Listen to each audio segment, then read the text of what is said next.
A problem that is inherently solvable is interesting, and a problem that is inherently not solvable is not interesting. One of the biggest insights from The Beginning of Infinity by David Deutsch is this sentence, and I'm very excited about this episode because it gives me the ability to explain a few fundamental things that I've been thinking about, but I haven't been able to verbalize, and now I am able to verbalize. This is the Not Even Wrong podcast. It's October 31st, 2020. This is Krim Delko. Today's Saturday. There's no update.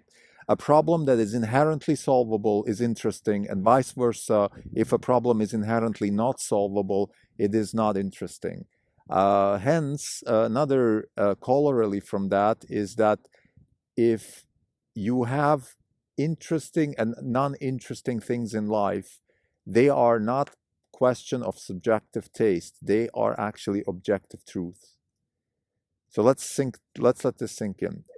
Things that are interesting are inherently solvable problems. And this applies to science as much to anything else in life. For example, investing. And the fact that something is interesting is just your nervous system doing the math and calculating and telling you, listen, this is interesting.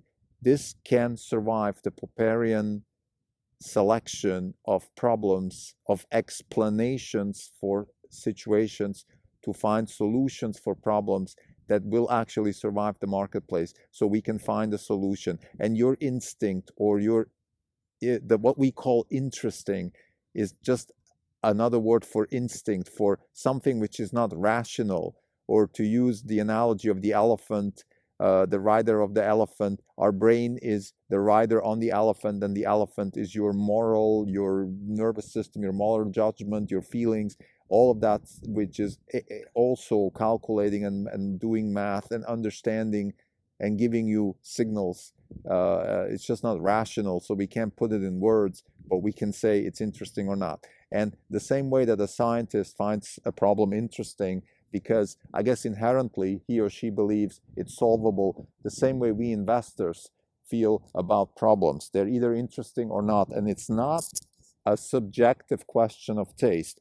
It's actually objective. This is amazing. Now, let me explain a little bit more. So David Deutsch talks about, he gives an example about climate change, and he talks about climate change as being a non-solvable problem, simply because, number one, it's not clearly defined, and therefore we don't even know what the solutions are for problems that we don't even know what they are.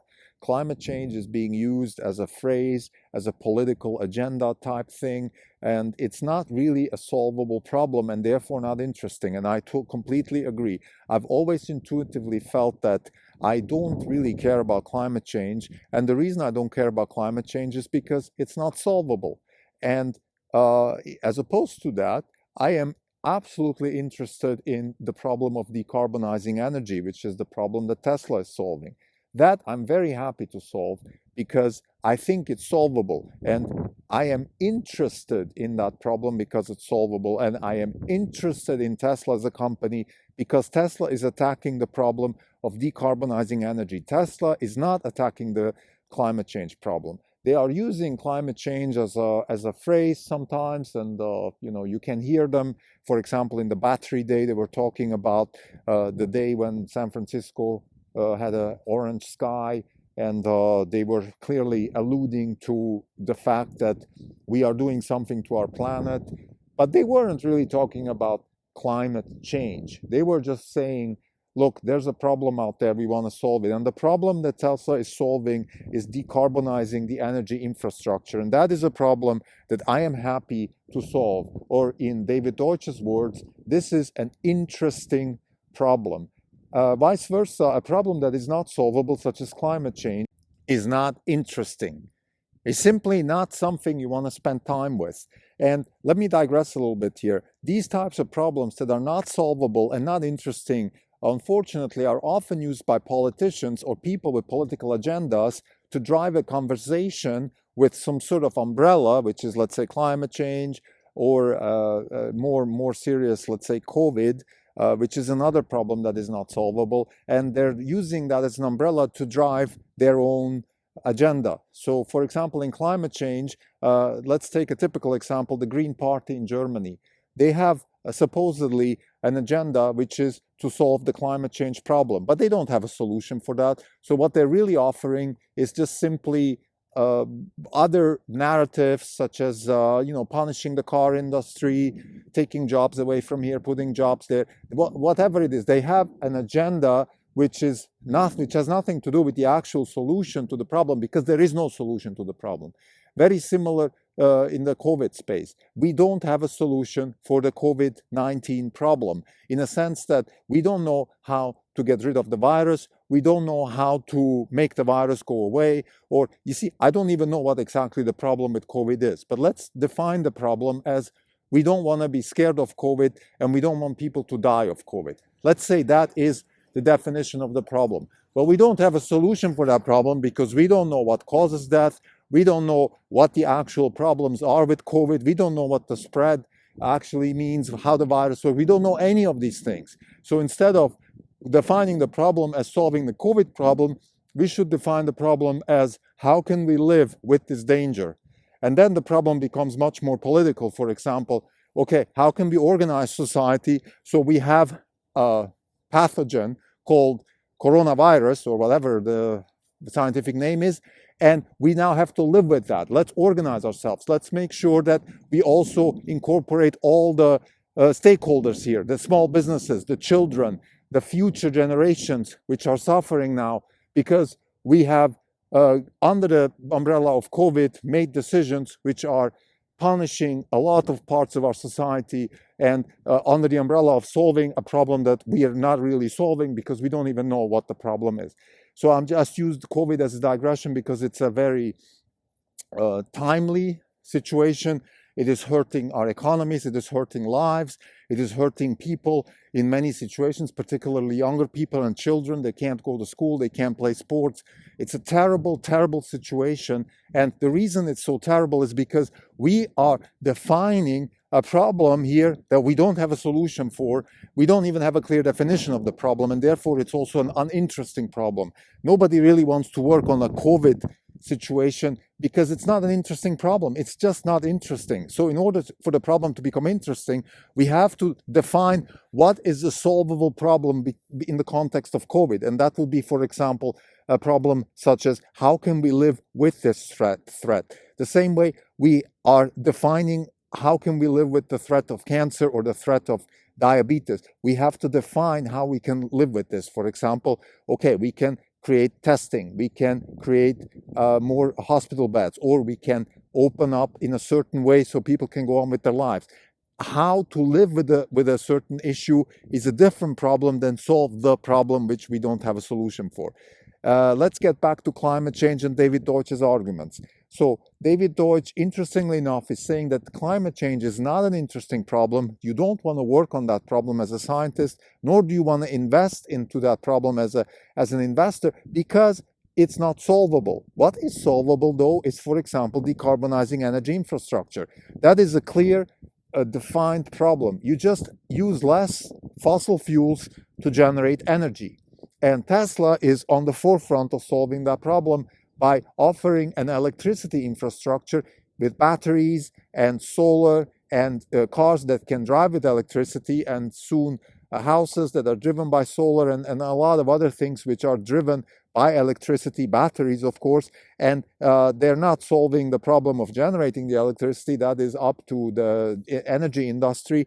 But we know already now in our infrastructure, we have a lot of options to generate electricity other than fossil fuels, or even if we have fossil fuels, at least, again, it's decarbonized in the sense that at least we are using more flexible fossil fuels, such as nat gas, which is a little bit cleaner than oil, but we also have nat gas in our own backyard, so we don't have to go to countries and corrupt those countries and do what the oil industry has been doing for decades, which is also to some extent destroy countries in Africa or Latin America with putting the Dutch disease on them by pumping oil and also corrupting the politicians. And anyway, I don't want to go too deep into that, but the point here is that decarbonizing the energy infrastructure, first of all, it's a solvable problem. I find it an interesting problem. Some people might not find it interesting because it's not it's not worth solving. That's possible.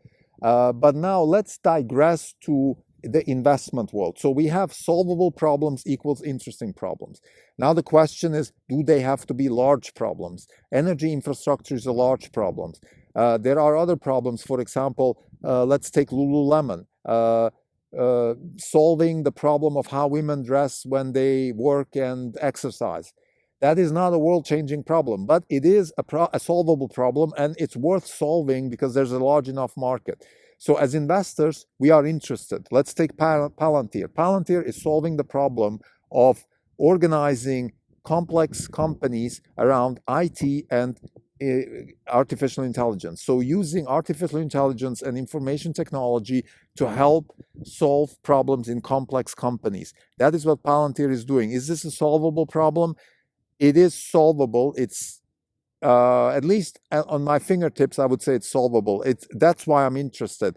However, there is also a bit of a caveat here. Maybe it's too complex. The word complex usually doesn't fit very well with solvability. And whenever people use complex, I start losing interest. So I have this instinct that tells me maybe it's not solvable and therefore not interesting. I still have to work on it. But here's another good example. Why is Salesforce.com not an interesting company to me? Because the problem that Salesforce.com is attacking has been solved, which is to organize the Salesforce and the customers around information technology and giving insights. There's only so much you can gain from data as far as customers and Salesforce and all that stuff is concerned. So at this point, Salesforce is turning into a company like Coca-Cola or General Mills or these types of companies that keep driving their business and keep growing, but I just keep repackaging and reselling the same thing, and there is no real creation. Nothing new is created. So for me, Salesforce.com is not a real company anymore. It's dying, or to use a phrase from 0 to 1 that Peter Thiel is paraphrasing Bob Dylan. If you stop being born, then you start dying. So if you stop being born, you start dying. In other words, Peter Thiel in the context is saying, if you found a company and you start creating things, you have to keep creating until you finish creating. Once you finish creating your company, your foundation part of the company is finished, and then you're something else. You're something that we as Orange Capital Partners don't find interesting because you're not doing disruptive innovation anymore, and your impact cannot be large anymore. Your impact can only be incremental. So to summarize, a very strong comment from David Deutsch's book, which is, if a problem is solvable, it's interesting. And if a problem is not solvable, it's not interesting. And one important corollary from that is that interest in something is actually an objective truth. It's not subjective taste. Now, let me say a few things about that. First of all, of course, it's an objective truth, but of course, solvability also depends on you. On the it's from the observer's perspective. Some things can be solvable and some things cannot be solvable. So if you have the right amount of education to solve a problem, the problem can be interesting for you, versus somebody else might not find it interesting because they can't solve it. They don't even see that it's solvable. So in that sense, it is subjective. And therefore, this also explains why the more educated you are, the more you read, the more interesting things you do in all different kinds of fields, the higher the chance that you find a solvable problem. Because the more you open your eyes to biotech and CRISPR and energy problems and software and hardware and information technology and sports and climbing and Alex Honnold and Laird Hamilton and big wave surfing, you open up your horizon, because you never know where a problem could pop up, which could be interesting for your life to spend your time with, but also interesting for your business to invest money to generate wealth. So again, to summarize, a problem that is solvable is interesting. In order to find interesting problems, you need to open up your horizon. You need to be free. You need to exercise free will and find explanations to problems. And as an investor, the more you open yourself up, the more free you are to think and find different ways to think about the world, the higher the likelihood that you find problems that deserve to be solved and that could be large enough for your investment to generate the kind of wealth that you're looking for. Thank you.